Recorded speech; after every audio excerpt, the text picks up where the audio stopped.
వి gold trusted gold buyers తాకట్టులో ఉన్న బంగారాన్ని విడిపించి ఈ రోజు ఉన్న మార్కెట్ ధరకే కొనబడును. మరిన్ని వివరాలకు సంప్రదించండి 77107720. రైతాంగానికి ఉన్న సమస్యల్ని అన్నిటి మీద చర్చ జరిగి చాలా కూలంకషంగా జరిగి అనేక పాయింట్ల మీద నిర్ణయాన్ని కూడా తెలియజేసి కొన్ని ముఖ్యమైన విషయాలు మట్టుకు దాంట్లో పరిశీలించవలసినవి, కొంత సమన్వయం చేయవలసింది, కొంత క్షేత్రస్థాయిలో సమాచారం చెప్పించుకొని చేయాల్సినవి ఉన్నాయి. వాటికి ఒక కాల పరిమితి, ఒక నెల రోజుల్లో వాటిని కూడా పరిష్కరిస్తామని మాకు నారాయణ గారు తెలియజేసినందుకు యావత్ రైతాంగం తరఫున, జేఏసీ తరఫున మేము వారికి ధన్యవాదాలు తెలియజేస్తున్నాం. మరి పై నుంచి కింద చిన్న సమస్యలకు వస్తే మనం అందరికీ తెలుసు, కొత్త ప్రభుత్వం వచ్చిన తర్వాత అమరావతిని గెజెట్ నోటిఫికేషన్ సెంట్రల్ గవర్నమెంట్ చేయాల్సిన ఆవశ్యకత ఉంది. ఏ విధంగా విభజన చట్టంలో హైదరాబాదు క్యాపిటల్ ఫర్ హైదరాబాద్ తెలంగాణ అన్నారో ఆ విధంగా అమరావతిని ఆంధ్రప్రదేశ్ రాజధానిగా నోటిఫై చేయాల్సిన దాని గురించి మరి అటార్నీ జనరల్ గారి అభిప్రాయం కూడా తీసుకున్నారు. ఈరోజు బిల్లుని వీలున్నంత వరకు ఈ జరుగుతున్న పార్లమెంట్ సమావేశాల్లో ప్రవేశపెట్టి ఆమోదింపు చేసి త్వరితగతిన అమరావతి రాజధానిని గెజెట్ నోటిఫికేషన్ చేస్తే తదుపరి కాలంలో దీని మీద జిమ్మిక్కులు చేయడానికి ఎవరికి అవకాశం లేకుండా ఉంటుందని, ఆ విధంగా చేసేదానికి గౌరవ ముఖ్యమంత్రి గారు, ఉప ముఖ్యమంత్రి గారు, అదేవిధంగా కేంద్రంలో హోంమంత్రి గారు అమిత్ షా గారికి వివరణాత్మక పత్రం ఇవ్వడం జరిగింది. వారు అమిత్ షా గారు ఈ బిల్లుని సమయంలో ప్రవేశపెట్టి ఆమోదింపు చేస్తామని తెలియజేయడం జరిగింది. అదేవిధంగా కొంచెం 2-3 పెండింగ్ కేసులు గత ప్రభుత్వం పెట్టిన అప్పీల్స్ ఉన్నాయి సుప్రీంకోర్టులో. వాటి మీద కూడా త్వరితగతిన ఆ కేసులు ప్రభుత్వం విరమించుకున్న తరువాత ఇక న్యాయపరమైన చిక్కులు అనేవి తొలగిపోతాయి శాశ్వతంగానే ఒక నిర్ణయానికి రావడం జరిగింది. ఇకపోతే కౌలులో కొన్ని చిన్న చిన్న ఇబ్బందులు, అలాగే అసైన్ భూములు ఉన్న వారికనో విభజన జరిగిన వాటి కుటుంబంలో ఉన్న ఒక 5-6 వేల మందికి రానున్న కొద్ది రోజుల్లో అందరికీ కౌలు జమ పడుతుందని, గతంలో ఉన్న బకాయిలు కూడా జమ చేస్తామని చెప్పారు. ఒక 7-8 విషయంలో కొన్ని టెక్నికల్ ఇబ్బందులు ఉన్నాయి. వాటిని కూడా పరిష్కరించి ఆగస్టు నెలాఖరు లోపల ఈ కౌలు అనే రావాల్సిన పెండింగ్ అనే సమస్య అనేది పూర్తి చేస్తామని చెప్పారు. అదేవిధంగా మరిన్ని సమస్యల గురించి, గ్రామ కంటాల గురించి, అదేవిధంగా రిటర్నబుల్ ప్లాట్లు అందజేసే వాటి గురించి, జరీబు మెట్ట కౌలు మధ్య కొంతమందికి విద్వేషపూర్వకంగా జరిగిన అన్యాయం గురించి, ఉదాహరణకు బోరుపాలెం గ్రామంలో కానీ, కొండమరాజుపాలెంలో కానీ జరిగిన అబరాజుపాలెం, రాయపూడిలో ఉన్న ఈ సమస్యను కూడా ఒక క్షేత్రస్థాయిలో పరిశీలించి వారి సమస్యను కూడా వీలంత త్వరలో పరిష్కరిస్తామని మంత్రి గారు హామీ ఇచ్చారు. 900 కోట్లతో 29 గ్రామాల్లో తాగునీటు, డ్రైనేజీ, మరి ఇతర రోడ్డు అభివృద్ధి కార్యక్రమాలను చేపట్టి ఈ 29 గ్రామాలని ఎల్పిఎస్ ఏదైతే క్యాపిటల్ డెవలప్మెంట్ మాస్టర్ ప్లాన్ ఉందో ఆ రోడ్లకి కరెక్ట్ చేస్తూ ఫ్రీ యాక్సెస్ వచ్చే విధంగా చేయటానికి టెండర్లు పిలిచే కార్యక్రమాన్ని కూడా నాంది పలుకుతున్నామని చెప్పారు. అదేవిధంగా అనేక కార్యక్రమాలు మాకు ఎఫ్ఎస్ఐ గురించి కానీ, నిర్మాణంలో రైతులకు వచ్చే కష్టాల గురించి కూడా తెలియజేయడం జరిగింది. ఈ అనుమతుల విషయంలో కూడా ప్రత్యేకమైన విధి విధానాలను క్యాప్టన్లో ప్రతి చిన్న, సన్నకారు, పెద్ద రైతు ఎవరికి భేదాభిప్రాయం లేకుండా అందరికీ సమన్వయం జరిగే విధంగా చేస్తామన్నారు. అదేవిధంగా కన్స్ట్రక్షన్ కార్యక్రమాల్లో వలన కాలుష్యం కానీ, ఈ ట్రక్కుల వల్ల ప్రమాదాలు కానీ, లేకపోతే ఇతర ఇబ్బందులు ఉన్నాయి కాబట్టి వాటి మీద ప్రత్యేక నిఘా పర్యవేక్షణ ఏర్పాటు చేసి కాలుష్య నివారణ, ఆరోగ్య పరిరక్షణ, రైతాంగాను, రైతు కూలీలు, అక్కడ భవన నిర్మాణ కార్మికుల సంక్షేమానికి కూడా ప్రత్యేకంగా దృష్టి పెట్టి చేస్తామని చేశారు. అదేవిధంగా ఎస్ఐన్ రైతులకు సంబంధించి కొన్ని పెండింగ్ సమస్యలు, చట్టపరమైన సమస్యలు ఉన్నాయి. అది చట్టపరంలో సమస్యలు లేవు, సమస్యలు తేబడ్డాయి. ఆ సమస్యలు కూడా పరిష్కారం ఇచ్చి వారికి కూడా సమన్వయం చేయడానికి ఒక నెల రోజుల్లో పరిష్కారం చేసే విధంగా ముందుకు వెళ్తామని మంత్రి గారు చెప్పారు. గ్రామ కంటాల మీద కూడా కొన్ని సమస్యలు ఉన్నాయి.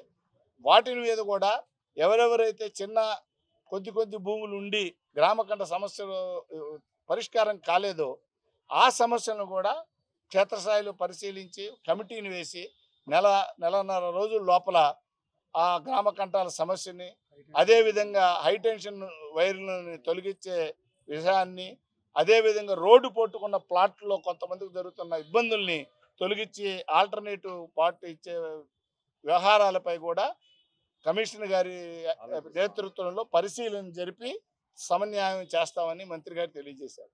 ఈరోజు ఇంత బిజీ దీంట్లో ఉన్న దరిదాపు 2 గంటల పైగా మంత్రి గారు, కమిషనర్ గారు, వివిధ రైతులు, వివిధ గ్రామ ప్రతినిధులు తెలియజేసిన అనేక సమస్యల్ని, అదేవిధంగా టిడ్కో హౌసింగ్లో కానీ గృహం లేని నిరుపేదలకు గృహకల్పనలో కానీ వారు తీసుకున్న టిడ్కో హౌస్ లోనుల్లో వారు జరుగుతున్న ఇంట్రెస్ట్ బర్డెన్ కానీ అన్నిటినీ కూడా పరిశీలించి వీలున్నంత వరకు త్వరితగతిన వీటన్నిటినీ పరిష్కారం చేస్తామన్నారు. అదేవిధంగా రానున్న సంస్థలన్నిటికి కూడా నిర్దిష్ట కాల నిర్దేశించి త్వరితగతిన 2 సంవత్సరాల లోపల ఎవరెవరికైతే భూములు అలాట్ చేశారో వారందరూ వారికి ఇచ్చిన ఉద్దేశానికి అనుగుణంగా భూముల్ని ఉపయోగించి అభివృద్ధి కార్యక్రమాలు, తద్వారా ఎప్పుడైతే మౌలిక భవనాలు ఇతర కార్యక్రమాలు జరుపుతారో కొత్తగా నివాసం రావటానికి, ఉద్యోగం చేసుకోవటానికి కొత్త ప్రాంత ప్రజలు రావటం, అమరావతి నివాసయోగ్యమైన ఆనందకరమైన పట్టణంగా రూపొందించే విధంగా చేస్తామని చెప్పారు. అదేవిధంగా 29 గ్రామాలను కూడా విలీనం చేస్తూ 1 సంవత్సరంలోగా నూతన అమరావతి కార్పొరేషన్ అనేది ఏర్పడుతుంది.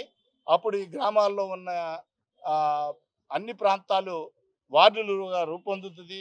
ఇది ఒక అద్భుతమైన నగరంగా ఏర్పడుతుందని వారు తెలియజేయడం జరిగింది. చాలా వరకు 195% సంతృప్తికరమైన ఆహ్లాదపూర్వకమైన వాతావరణంలో ఈరోజు సమావేశం జరిగింది. తదుపరి కాలంలో కూడా ఒక ప్రతి 2 నెలలకు ఒకసారన్న మంత్రి గారు సమావేశాన్ని, నెలకు ఒకసారి 2 నెలలకు ఒకసారన్న సమావేశం, ఈ సమావేశాల్లో గతంలో దృష్టికి తీసుకొచ్చిన సమస్యల పరిష్కారం, వాటి యొక్క అప్డేటు, దాని తదుపరి ఏదైనా కొత్త సమస్యలు ఉన్నా కూడా వాటి గురించి చర్చించి నిర్ణయం తీసుకుంటారని మంత్రి గారు హామీ ఇచ్చారు. అదేవిధంగా అవసరమైన మేరకు అవసరమైన చోట ఇతర అధికారులు కానీ, ప్రజాప్రతినిధులు కానీ, మంత్రులు కానీ ఎవరైనా వారి యొక్క సహకారం, సమన్వయంతో కార్యక్రమాలు జరుగుతాయని మంత్రి గారు తెలియజేయడం జరిగింది.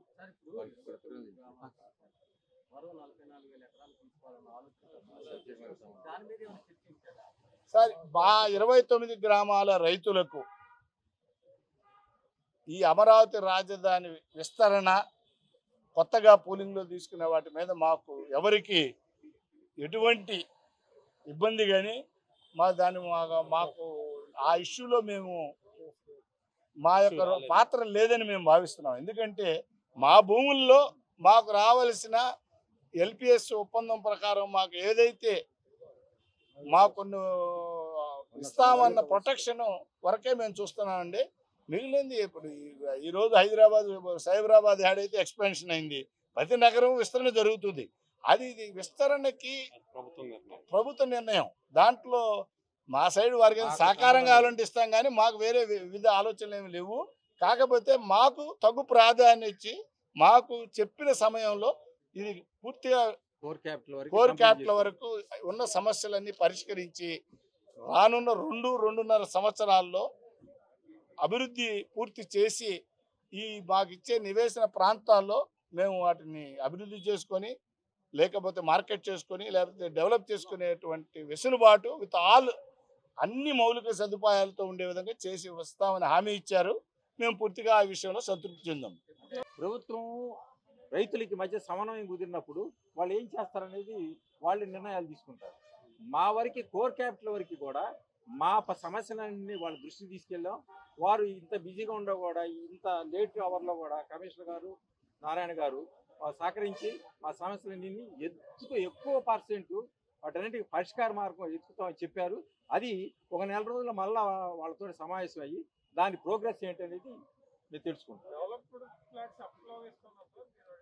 2 years పడుతుందండి. అన్ని మౌలిక సౌకర్యాలతో ఇన్ఫ్రాస్ట్రక్చర్ తోటి, అంటే మీకు వాటర్, డ్రైనేజీ, ఎలక్ట్రికల్ అన్ని రావాలి కదండి. ఇంకోటండి, అధికారులు మధ్యతరగతి రైతులు కానీ ఎవరైనా ఆఫీసులకు వెళ్తే ఇంత ముందల అధికారులు కొద్దిగా జాగ్రత్తగా విలువ ఇవ్వాలని రైతులకి అడిగాము. అది నారాయణ గారు, కమిషనర్ గారు 100% రైతులకి విలువ ఇస్తాము, అధికారులందరికీ మేము చెబుతాం కానీ చెప్పారు. దానికి కూడా మేము రైతుల తరఫున చాలా సంతోషంగా ఉన్నాం. మేము అడిగిన అన్ని సమస్యలకి పరిష్కార మార్గం వాళ్ళు చూపించారు. మేము చాలా సంతృప్తి పడ్డాం. ఆఖరిగా అండి, కింద స్థాయిలో ఉన్న అవినీతి అధికారుల మీద చర్య తీసుకోవటంలో ఒక్క సెకండ్ కూడా సంకోచించే ధోరణి కానీ వేచి చూసే ధోరణి లేదు. వేటు పడటం తథ్యం. ఇప్పటికైనా వారు మనస్సు మార్చుకునో ప్రవర్తన మార్చుకుంటే సరే, లేకపోతే వేరే పోస్టులు చూసుకున్నా సరే. ఇది క్లియర్. ఈ విధంగా అందరూ మా రైతు ప్రతినిధులు అందరి తరఫున మీడియాకి ధన్యవాదాలు నారాయణ గారు చెప్పారు. తర్వాత అంటే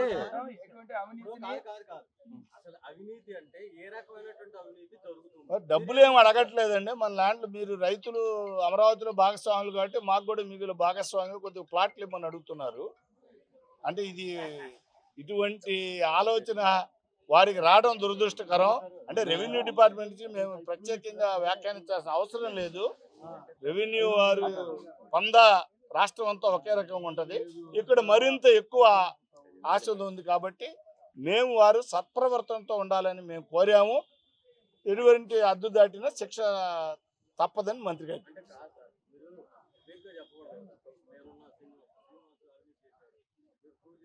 ఏమండి, నిర్దిష్టమైనది కాదు, మేము ఉమ్మడిగా ఇట్లా అక్కడ జరుగుతుందండి, దాని మీద నిర్దిష్ట పేర్లు చెప్పటం కాదండి, నిర్దిష్ట పేర్లు చెప్పడం కాదు, దాని మీద చెప్తున్నాము, దాని మీద తీసుకొచ్చాము చర్చ. ఎవరు చేస్తున్నారో మీ ద్వారా వారికి తెలుసు. ఎవరి మీద యాక్షన్ తీసుకోవాలో కూడా మంత్రి గారు ఆలోచిస్తారు. అదే కాకుండా ఇప్పుడు లోకల్ లీగల్ కేసు గురించి మాట్లాడడం అవన్నీ కూడా సాల్వ్ అవుతాయి. తర్వాత ఈ రోజు ఇంత టైం అయినా కూడా మినిస్టర్ గారు, నారాయణ గారు మాకు ఇచ్చే అన్ని సమస్యలు విన్నందుకు ధన్యవాదాలు తెలియజేస్తూ, ఫర్దర్ ప్రోగ్రెస్ నెక్స్ట్ మీటింగ్ లో ప్రోగ్రెస్ గురించి తెలియగానే ప్రోగ్రెస్ మళ్ళీ మీకు తెలియజేస్తాం. ఇంకోటండి, ఇప్పుడు ఈ వెహికల్స్ ఇవన్నీ విలేజెస్ లో వెళ్తే యాక్సిడెంట్లు అవుతున్నాయి. ఎంప్లాయీస్ వస్తూ ఉంటారు సచివాలయానికి రోజు. అది కూడా చెబితే ఆ విలేజెస్ లో కాకుండా బైపాస్ లో నుంచి లారీలు కానీ హెవీ వెహికల్స్ కానీ వెళ్తాయని నారాయణ గారు, కమిషనర్ గారు ఘంటాపథంగా చెప్పారు. ఎటువంటి యాక్సిడెంట్లు జరగకూడదని. అది అన్ని అనుకూలంగా మేము అడిగిన అన్నిటికీ అనుకూలంగానే స్పందించారు. వారికి మా ధన్యవాదాలు. ప్రతి సమస్య మీద సావధానంగా విన్నారు. దానికి పరిష్కార మార్గం స్పష్టంగా తెలియజేయడం జరిగింది. ఈ యొక్క మీటింగ్ తో రైతులు చాలా సంతృప్తిగా ఉన్నాం. తప్పకుండా అమరావతి రాజధాని ప్రాంత అభివృద్ధిలో రైతుల తోడ్పాటు ఉంటుంది ప్రభుత్వానికి. అదేవిధంగా ఇది త్వరితగతిన అభివృద్ధి చెందింది. ఎవరు కూడా ఎటువంటి అపోహలు ఉంచుకోవాల్సినటువంటి అవసరం లేదు. ఇది చిన్న ఏమైనా సమస్యలు రైతులకుంటే వాటిని ఎప్పుడైనా ప్రభుత్వం దృష్టికి తీసుకొస్తే సత్వరమే పరిష్కారం చేయడానికి ప్రభుత్వం సిద్ధంగా ఉందని స్పష్టమైన హామీ ఈ రోజు మంత్రివర్యుల ద్వారా లభించడం జరిగింది. చాలా సంతోషంగా ఉన్నాం.